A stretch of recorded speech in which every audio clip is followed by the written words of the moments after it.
Hai guys, selamat datang di edisi spesial Nana berkomentar.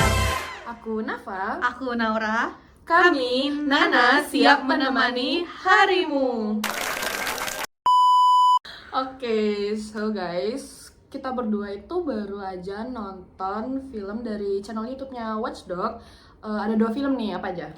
Kami tuh nonton namanya Keluarga Berkuasa dan Pesta Oligarki. Oke, kita bakalan review satu-satu dan memberikan opini kami tentang film ini. Jadi kita bahas apa dulu? Kita bahas Keluarga Berkuasa dulu nih. Oke. Jadi guys, di film ini tuh bahas politik dinasti. Nah, politik dinasti tuh dimana situasi satu keluarga ini menjabat di pemerintahan secara turun-temurun. Nih, jadi kalian tahu nggak sih dulu Indonesia itu sempat punya aturan yang melarang kalau orang mau jadi kepala desa, Daerah ya, kepala gitu. daerah gitu-gitu. Nah, itu mereka nggak boleh punya hubungan keluarga sama petahananya. Tanah. Iya, petahana itu pejabat yang masih menjabat. Oh. Tapi di tahun 2015 aturan itu malah dihapuskan sama dibatalkan sama Mahkamah Konstitusi. Kenapa? Itu tuh karena Mahkamah Konstitusi itu mikirnya kalau setiap orang itu berhak menjabat. Jadi kalau misal aturan itu nggak dihapus, nggak dibatalkan, itu nanti malah melanggar hak asasi manusia yang mana mereka mau menjabat kan. Sejak putusan itu keluar ya guys, kandidat itu dari 2013 tuh ada 12 kandidat. Nah, habis diputuskan itu dihilangkan larangan itu jadi 124 di 2020. Banyaknya. Dan banyak yang menang guys.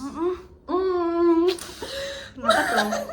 Nah, kata video ini tuh wajar karena ada incumbent yang kan udah 2 periode, nggak bisa lanjut dong. Jadi mereka promosiin keluarganya, begitulah Biar guys tetap ya.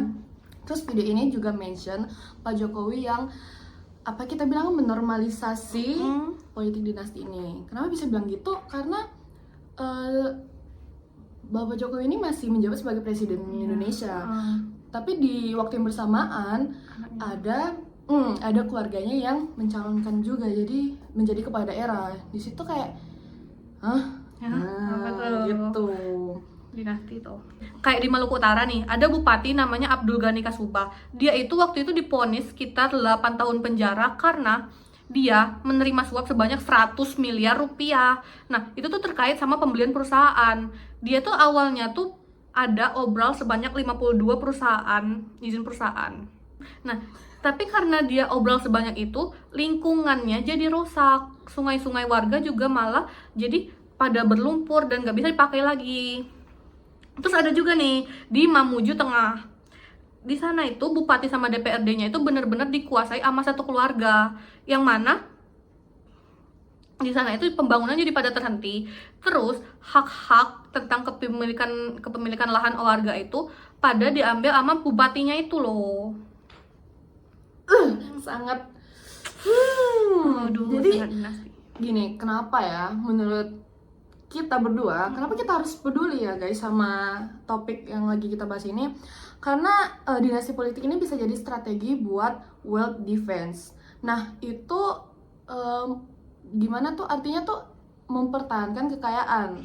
Kan turun-temurun ya guys, punya kekuasaan.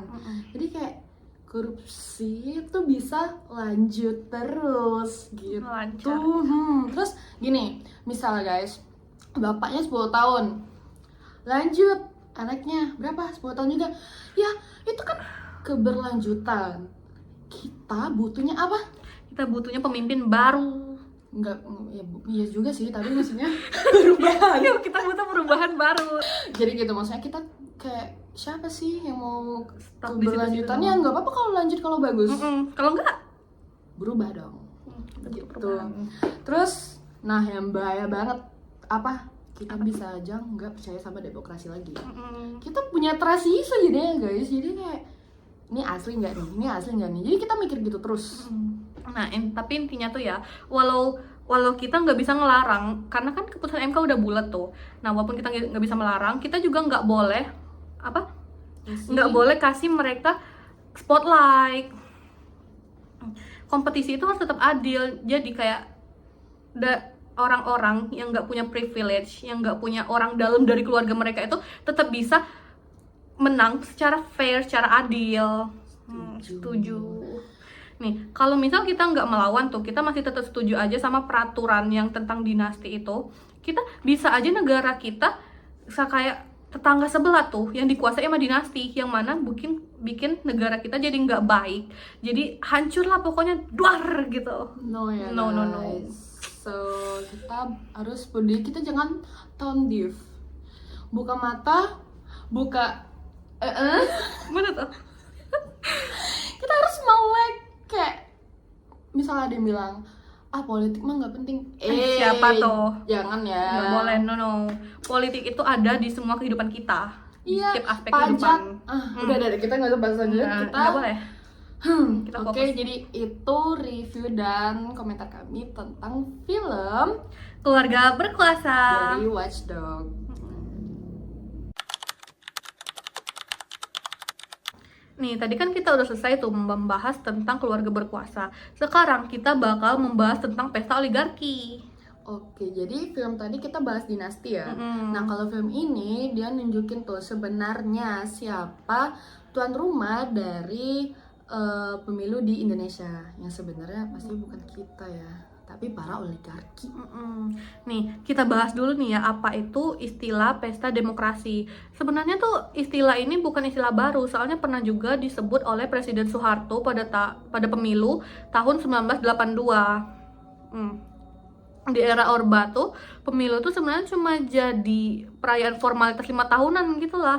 Soalnya tuh kayak soalnya kayak pemenang di pemilu ini tuh bener-bener udah ketahuan dari awal, jadi kayak buat apa tuh, cuma formalitas. Dan menurut video ini juga tuh situasi yang tadi disebutkan Naura itu sampai sekarang masih seperti itu.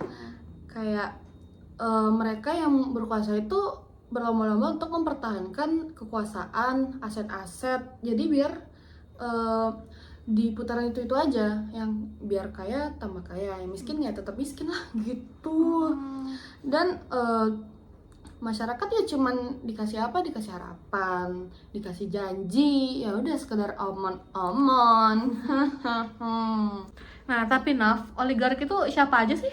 Nah, kalau dari video ini nunjukin ke partai politik, karena partai politik dituding sebagai penyumbang saham terbesar dalam pembajakan lembaga-lembaga demokrasi, mulai dari KPK sampai MK. Nah, yang bikin miris juga, anggota DPR yang seharusnya mewakili suara kita, suara rakyat, ternyata tuh nggak lebih dari pesuruh partai yang nurut aja tuh sama atasan-atasannya gitu.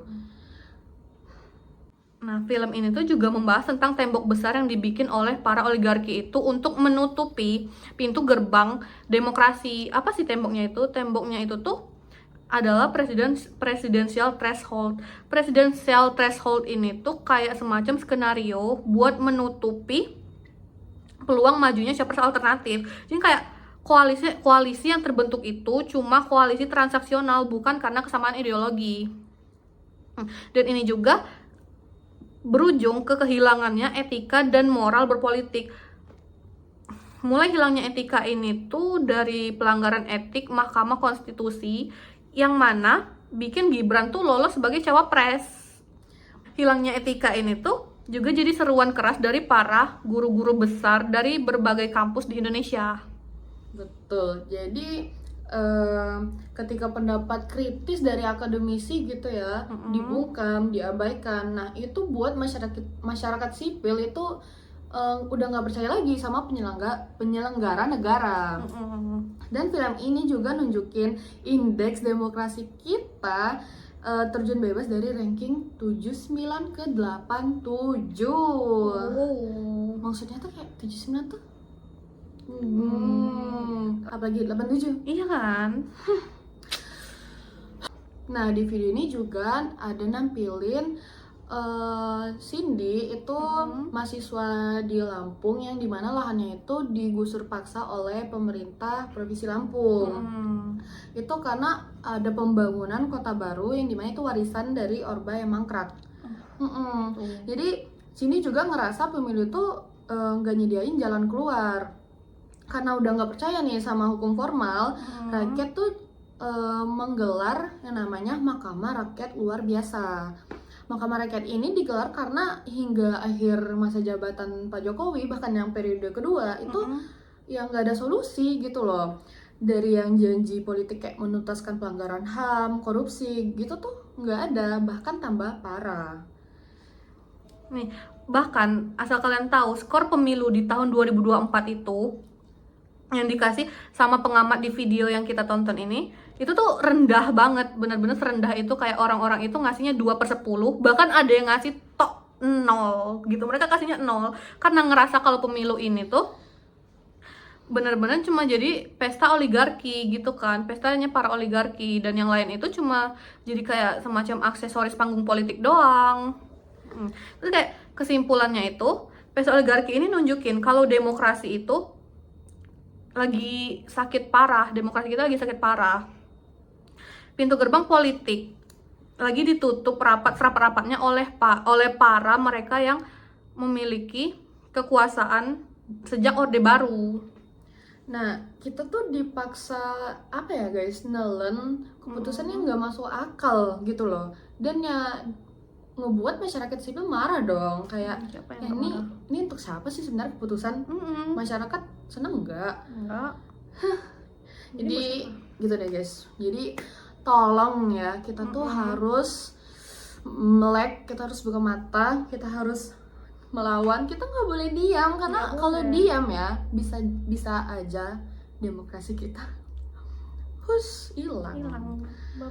Nanti kita udah nggak bisa berpendapat teman-teman, bahkan sekarang berpendapat pun harus agak menegangkan gitu ya. Seram. Oke, jadi itu dia review dan komentar kami tentang Pesta film. oligarki. Aku Nafa, Aku Naura. kami Nana. Nana, sampai jumpa.